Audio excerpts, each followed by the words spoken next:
Today in cartoon breaking news that Warner Bros. Officially did a Acme vs. Rotner tax write-off. And on top of this, believe it or not, a fan doesn't have a copy, just waiting for the right time to actually leak it out. Another highlight of this cartoon breaking news is the fact that it's officially confirmed the fairlyoddparents prequel is about to come out very soon. And the final highlight of this cartoon breaking news, Puma and One Piece are doing crush promotion of their own shoe line of Gear 5 of Luffy, and plus so much more in cartoon breaking news. Hello there, my name is Rachel. I like to talk about animation, not just animation, the reviews, first impression, cartoon theories, and sometimes, if I have some spare time, cartoon breaking news. Of course, I really do enjoy, if you like what has going, you could put a like, comment, and subscribe. One of those things really help my channel because let's face it, I'm a really small channel. And also, I'm tempted to sort of get to my goal to 1,000 subscribers. I am getting really close. And thank to all the people who like, comment, and subscribe. Every little thing you do really helps my channel to actually get bigger and more noticeable. But besides that, let's start into the cartoon breaking news. Now, our first cartoon breaking news or first segment is basically Acme vs. Coyote. That you heard the story how Warner Brothers David Sasson, the CEO of Warner Brothers, want to write off this as a tax purposes film because it's sort of they're not ready to sell it or don't have enough money to give it out. They decide to maybe just tax write off, but a lot of fans convince them to not write it off, to give it to theaters or sell it to someone else. And David Sasson said, yeah, okay, we can do that. But at the very end, that's sort of lie because every time they attempted to auction it off or make it a bidding war, they basically, the price they tried to sell it was so high, it's sort of ridiculous to other studios. Like, no, we want it, but let's haggle. And they never did because they don't want to, because at the very end, they want to make sure to write this off because they don't want everybody getting any credit of their own work. And that's sort of the reason why they don't want to give up the film. But unfortunately, it's sort of official that one of the actors actually claimed, yeah, it's over. They told me it is a tax write-off. And unfortunately, everybody was sort of mad. But of course, there is a plan B. Before the tax write-off was super official, is the fact 4chan, they state they actually have a copy of Acme vs. Coyote, and they're just waiting the right time to actually deliver that. In fact, not just 4chan, all the different people in the community do claim they've seen the movie. They have the movie, they just sort of waiting the right time to actually deliver it. And in fact, the directors, writers, some of the animators, they say, please do not do this, give us time. Maybe they convince them to restate or reanalyzing the film to come back. But because now it's sort of official, it's sort of a matter of time that the fans get their vengeance and basically leak the film. And in fact, I'm 100% sure if they leaked it right now when I'm recording this sort of be completely outdated. But besides that, if it did leak without recording, tell me down below, you see the film, do you like it, do you hate it, or you agree to the fans just flip out Warner Brothers just leaked the film. And I have to say, yeah, I don't recommend it because I'm trying to officially protect myself, but I do not recommend it. It's up to your decision to pirate it or not. That's all I can say. But besides that, let's see what happens. If you've seen it, tell me, is it any good? I honestly hope it is because all this hype, all this complaining could be worth if the film is actually really good. Or it's not, it's sort of a kind of memeable film if it wasn't really good film. But besides that, let's see what happens if 4chan is telling the truth. They do have the film, and they leaked it or not. Now let's talk about our next news segment. Now today's segment we're gonna focus on something that Cartoon Brew sort of posted on their own website called "The Fall of the Iron Curtain," or basically the movie documentary called "The Blue Pelican." And that's basically a movie done in Hungary by a director called Laszlo. That he's the first time he made a long-length movie. He's so well known doing shorts, but this long-length movie was an animated movie, specifically sort of a documentary. But this documentary, just watch the trailer, looks really good. Not just good, the fact when you send this to the festivals, it just had very good critic score. There was sort of very little negative commentation of this film. People who watched it just fell in love with it. In fact, you can see the trailer in Contour Room down below. That you just press it, you watch the trailer, you be kind of impressed because what they did with this film, they sort of blended live action with 2D animation. But the 2D animation done that sort of kind of early 80s or 90s sort of animation, like you never seen Sesame Street, but the original sort of 2D animation they did for shorts, that sort of kind of crude chalkboard feeling, but it's still 2D. They use that for realism in the whole documentary. We're using short kind of clips of live action doing a documentary. But it's done so well, it seems kind of funny and interesting because you follow three young men who are trying to cross over Europe between the 1990s that the Iron Curtain fall. You may have heard of that, especially when they have like a great divide by Europe. One half is sort of going different direction, the other half the different direction onwards. You may hear a little bit because it's just sort of how big it was that it sort of blew up around the world. But besides that, that was sort of the focus of these three young men trying to cross the Iron Curtain.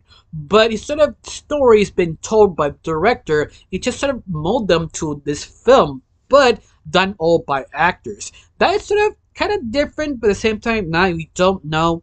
Every time you do a documentary, you do sort of a kind of repeat whatever records you have, showing photos, film, people are interviewing. But this one decided to just write it all down and construct it as a film, but sort of like a documentary to see how many people were affected with the Iron Curtain and how these three young men want to move the other side, just I guess for fun, because there's a lot of stories what happened in Hungary in that moment. Like all the young people decided to just have fun with it, just cross over the Iron Claw just to do it and to see the effects they actually did, because it's dozens of people did the same thing. But it also sort of a huge scam, and that was sort of interesting. That's the whole about the documentary. I highly recommend read the article because it's just so interesting, especially the animation and the live action kind of scenes. I mean, the live action scenes, they did sort of the 88 films. If you don't know what that is, a specific type of films you use only in the 90s and 80s. After that, technology advances and they stop technically using it. They still sell it, but it's not as used as often because today is everything more digital than anything else. But besides that, I highly recommend just read this article or watch the trailer. You could watch it on YouTube or Country Bro on channel. You just see the trailer and read the little interview they did with Laszlo, because the guy, how he explains it, everything, how he did the whole film is just sort of interesting, especially if you want to be an animator, you want to be inspired how other animators do their own thing, how they come up with different ideas. I highly recommend it. Just read this sort of article on Country Broom. It's just sort of inspiring, interesting, and in fact, hope you give you new ideas for your own little project. But besides that, let's just talk about the next next news. Now, or I'm sorry. Now, our next article we talk about is basically the same article later on, but in Country Broom, called Warner Brothers Select Their Own Animated Studio Leadership with 2 Hires. Basically, they're talking about this sort of article. It's basically restructuring Warner Brothers' basically division of animation. Some of you are wondering, wait, I thought they did called Warner Brothers DC or Animation DC. Well, it depends on the company, because sometimes the company is just sort of super big or have so many different IPs. They have to do different genres, or depends what they actually focus on, be on movies or TV series or both.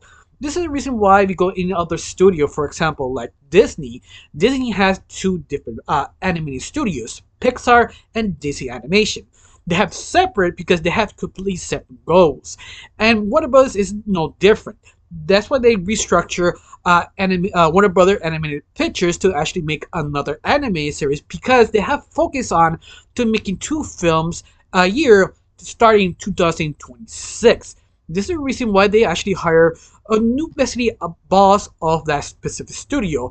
There'll be 3 different completely hires: Susan, Kim, and Jesse. One would be the basically the leadership controlling the whole company. The second is the right hand man, and the final Jesse will be basically the one who basically get more talent inside the company.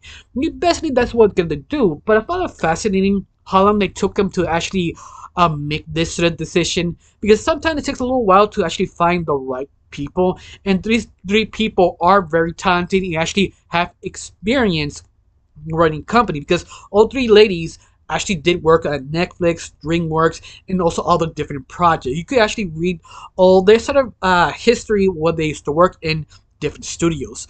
But besides that, give me high hopes. Especially, they actually said it would be two animated films per year from Warner Brothers, specifically starting in 2026. That gave me high hopes. Of course, I don't know they're gonna be straight to DVD or digital, or could be film adaptations from theaters. Hopefully, it's theater worthy, or one or other, like one for theater and one for digital. I'm fine with that. In fact, the last film they actually made, if my memory serves right, I think it's Storks. I think that's the last film they actually did from this specific company from Warner Brothers. That was pretty good, but it wasn't a hit. It became sort of a cult classic. Besides that, hopefully we get more anime films like Stork, that sort of Warner Brothers Looney Tunes sort of touch. But I'd be hoping, I don't know, you feel excited they finally structured their own company and promising to deliver more films, specifically two more films a year starting 2026. Tell me down below, let me know. Let's talk about the next article. Now, this new segment we follow a Twitter account called Drop for Nothing. Drop for Nothing is a specific channel that just sort of archive animation news or little things here and there just to talk about in that animation community nowadays. But one of the things they actually tweeted about that is super fascinating is they actually found a demo reel of Me and My Shadow. If you don't know what's Me and My Shadow, it's one of those top 3 animated projects from DreamWorks was specifically cancelled.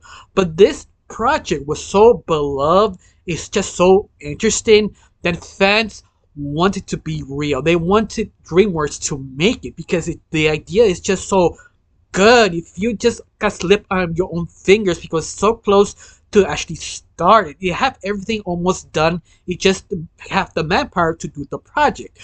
But if you don't know what the project is, you're more curious. Especially Me and My Shadow, you follow a guy who is basically boring. He realized his life never was satisfied. He never did something special till his shadow basically came alive. It became sort of over the top. It became just full with energy. And the only problem is the guy doesn't know how to control his shadow. And his shadow trying to control him to race life, just go mad. It's sort of kind of fusing CGI in 2D, using 2D as the shadow and the CGI as sort of the main character. And you just see sort of clips, video ideas of this project. If you just see some of it, you just be mind blowing how creative and interesting. You see the possibility of this project. And the only problem is this site just sort of just cancel it. In fact, there have been a lot of documentaries on YouTube. You can find any fan of animation do little documents explain step by step how the idea was come up with, who created it, why. I recommend watch any other different channel and focus specifically on that because it is very interesting. They're very small documentaries, but they really grab your attention, the potential of this project, and the reason why they canceled it. I don't remember why. I think they just decided they have to cancel it because they don't have the money in doing that time. I don't remember correctly that was the reason, but besides that, just give you an idea. But the fans were so hungry for anything about this project. Once in a while, they find something with this project, and they did. And this channel X actually find a demo reel of one of the fans given to them to show what this sort of project would look like. It was sort of animated. Of course, some of you wondering what is a demo reel. Demo reel is sort of kind of like a test footage nowadays, but specifically to teach you or the animators to figure out what to do with the project. Like we have an idea how this character act or how the shadow in this person do sitting down. Like you get the idea of the whole project. You get the idea of the character, how that person moves, how this character move, how both character meet, give you an idea and rechange the script to feel more believable the point of the project you're trying to aim at. Just give you a better control the idea to go that specific direction. That's sort of a demo reel. You also show the higher ups that you actually knowing what you're doing. That's what a demo reel is. And this sort of channel of X/Twitter find the demo reel.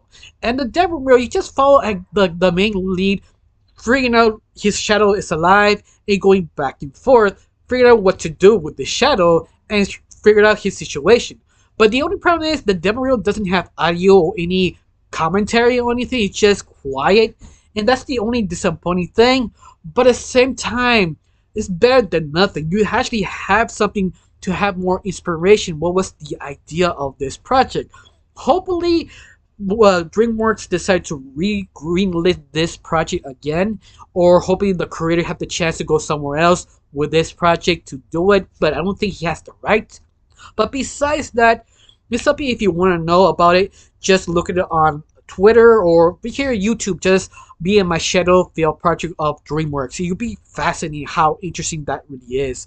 Besides that, let's talk about the next segment of this cartoon news. Now, this segment we talk about a sort of canceled project called Winds of Fire. If I'm correct, that's how you're supposed to say it. Yeah, Winds of Fire, created by Slytherin. It's sort of a kind of kid-friendly novel about dragons. And the whole book is about 5 dragons. Slytherin was basically raised to save their own dragon race, an older dragon world. But the only problem is, one of them kind of freaked up because it was threatened and he ran away. But at the same time, doing this event kind of kickstarting how they're supposed to save the world of this incident. And that's basically what the book series is about. But the Wind of Fire, that actually was the adaptation they attempted to do on Netflix, but it sort of was kind of canceled in 2022, the great layoff of animation, when Netflix kind of ran out of money and they just stopped actually making projects and trying to tighten the belts. But lucky for us, actually Amazon decided to pick this up and decided to make this an animated series. Of course, the original attempt on Netflix was an animated series, but instead they actually want to do like a 10 episode sort of run the first season. And that's pretty much what we know about this project. But the creator is just sort of happy he got a second chance on Amazon. In fact, I think this book works better on Amazon and Netflix because Amazon is trying to be well known as sort of the fantasy or sort of sci-fi channel of animation and live action or TV series. Like, they really gain a name of that sort of type of genre. So it makes sense they wanted to buy this rights to make themselves.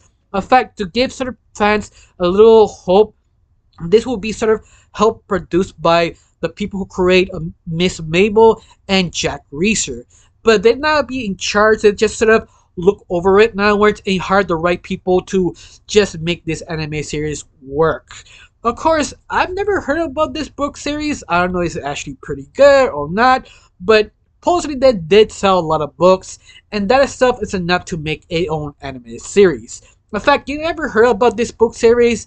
Tell me down below if this is actually really good or really okay, or you feel this doesn't really make sense to you. Tell me down below, let me know. Now let's talk about the next animation news. Now our next segment is from comicbook.com. They actually are writing about the sort of kind of crush promotion of Puma and One Piece. Specifically, Luffy's 5th transformation of Gear 5.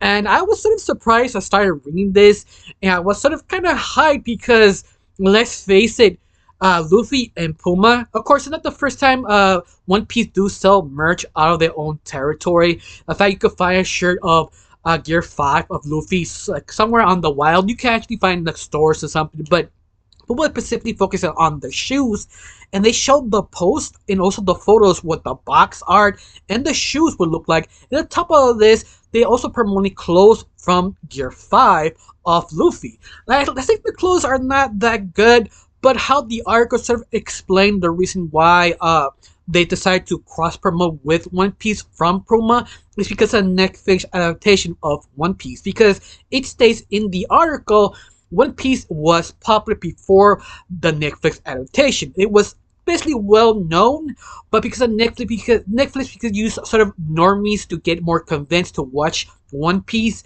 that sort of decided Puma to actually make sort of a deal with the creators of One Piece to make this cross promotion of their shoes.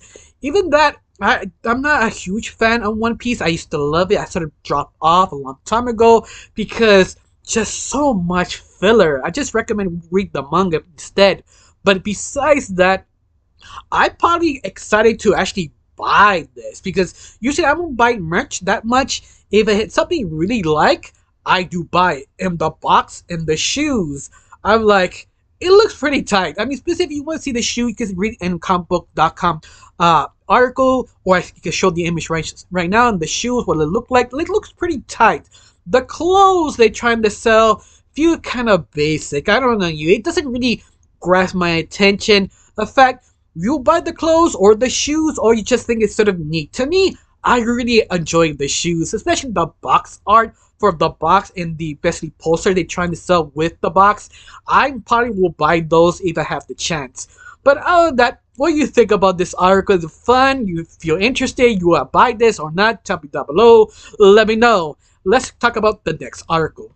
Now, this segment we focus on the Scythe Films tweet showing the image of a new project, or semi-old project of Batman Aztec. Basically, you follow a young man who is an Aztec who attempted to take vengeance of the Spaniard who actually killed his father and his parents, and sort of becoming the Batman of Aztecs. You sound dumb, but believe it or not, they actually have a lot of different gods, a lot of different lore that you actually can use for Batman. I mean, there are dozens of them, and in fact, even different different Indian tribes in Mexico, they have different interpretations of it that you actually can use. I think there's one called a Death Bat that is sort of forgotten. The only thing we know about him, they used to maybe sacrifice people's own hearts or maybe their own infants, but we don't know why. That, for example, we could use that as a sample, as an inspiration, but they're not using that specific god. That's why I mean that this has so much potential, especially the another image they dropped on Disgusting Films, what the film will look like. And it looks like pretty good. It looks like he was sort of being possessed by the god of death, or Bat.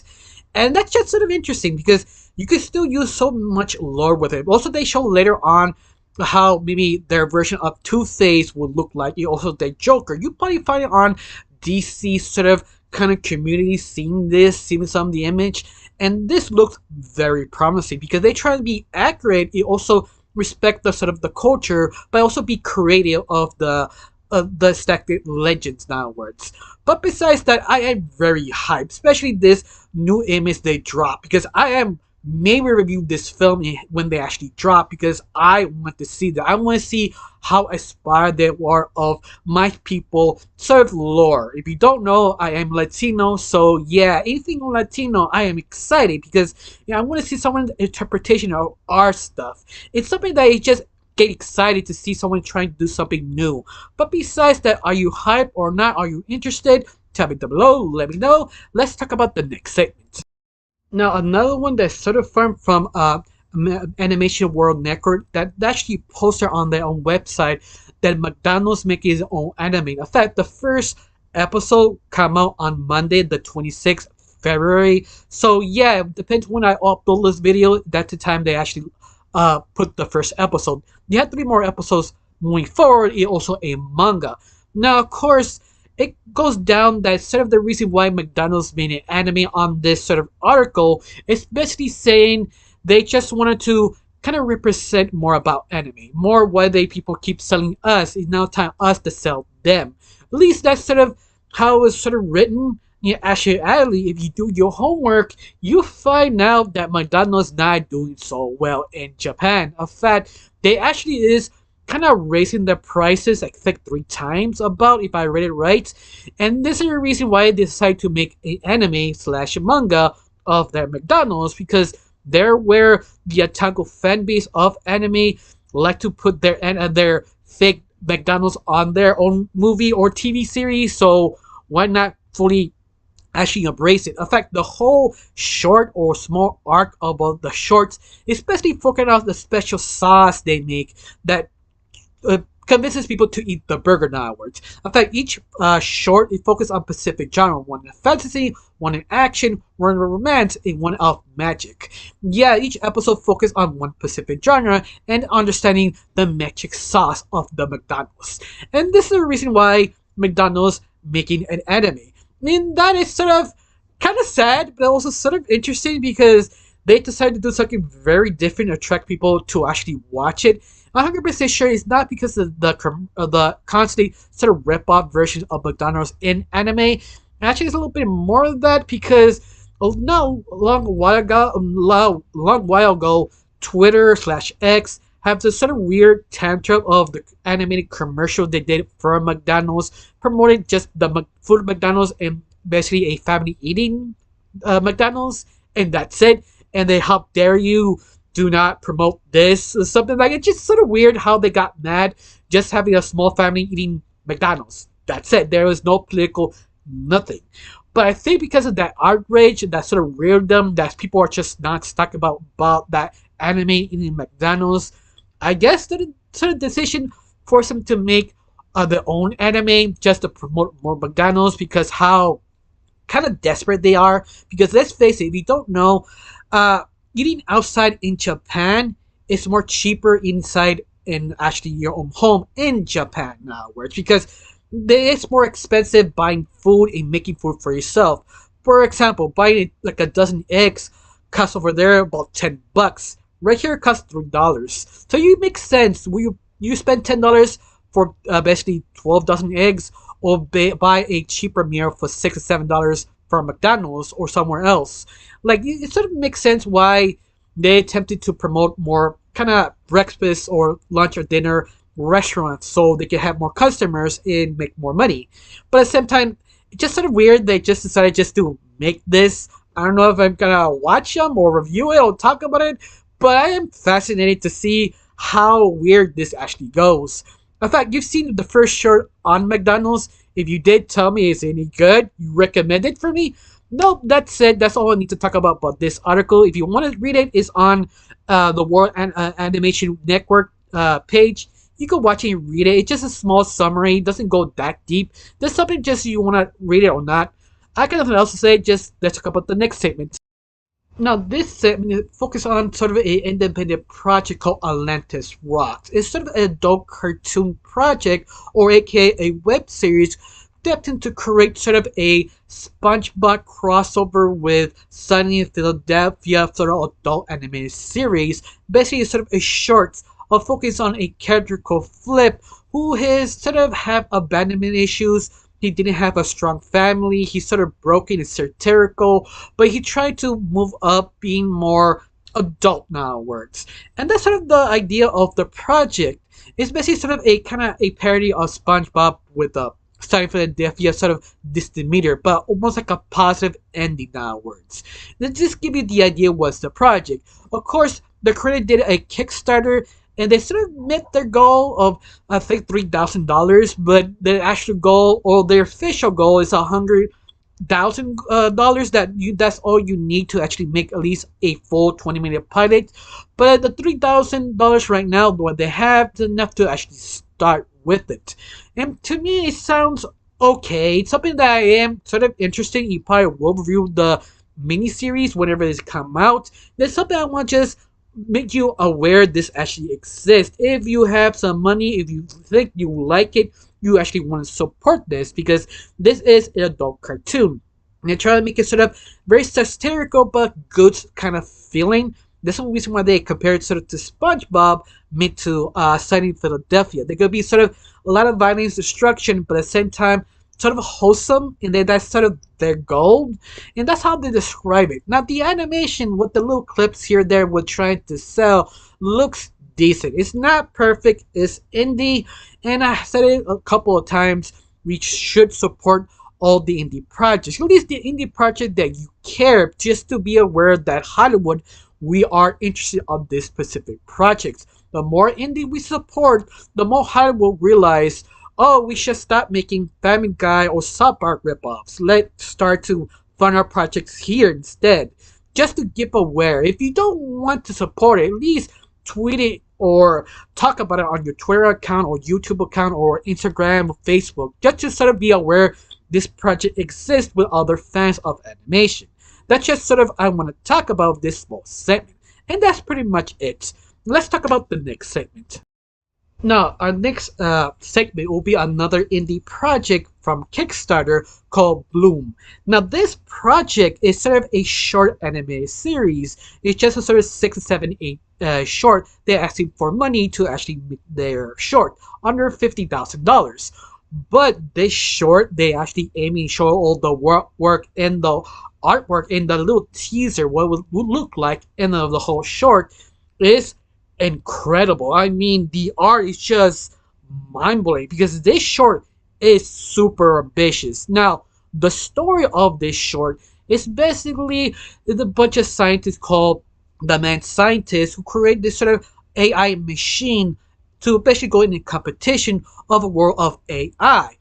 But their AI was sort of became real AI. What I mean is there are two different AIs. There's fake AI and real AI. Fake AI is basically what we're trying to do right now. The everybody believes is real AI. Just grab a lot of different stuff and make something like a new art.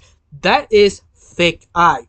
Real AI sees someone's art and be inspired, create something completely different of that art. And this one, instead of using that sort of artist, it's more like the machine becomes self-identity who she really is. And when she shows that intelligence, the other companies who are making their own AI discover her, want her, and that's sort of becoming this little grand fight to take control of her and also the team of the mad scientists. And that's sort of the pitch of this short.